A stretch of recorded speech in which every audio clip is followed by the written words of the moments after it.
ও দাদা কি বলবো দুঃখের কথা, তোমরা সব সেফটিতে থাকবে আর হাগিস করে ঘুমাবে। কারণ আমাদের পাড়ার উমা বৌদি ওর কলা পেঁপে সব যা ফল টল কিনে আনে সব রেখে দেয়, রাত্রে ইঁদুরে খেয়ে নেয়।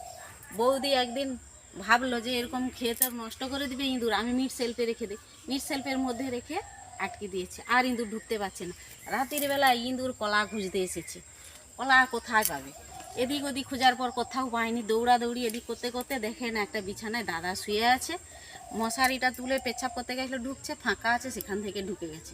ঢুকার পরে যেই না দেখছে প্যান্টের একটু ফাঁকা আছে, ও ভাবছে ওখানে গর্ত আছে, সুরুপ করে ঢুকে গেছে। ঢুকে দেখেন একটা কলা, কলাটা যেই দেখতে পেয়েছে অমনি হালকা করে কামড় দিয়েছে। দাদা ভাবছে যে বৌদি চিমটি কেটেছে, ও আর কলার দিকে লক্ষ্য না করে আবার ঘুমিয়ে পড়েছে। বৌদিকে চিমটি কাটছে তো কাটছে। ও মা সকালবেলা উঠে দেখে তার অর্ধেকটা কুড়িয়ে ইঁদুর কেটে নিয়েই চলে গেছে। সেই জন্য বলছি যাতে না তোমাদেরও কলা এভাবে খায়, তার জন্য তোমরা সেফটি হাগিস ব্যবহার করুন।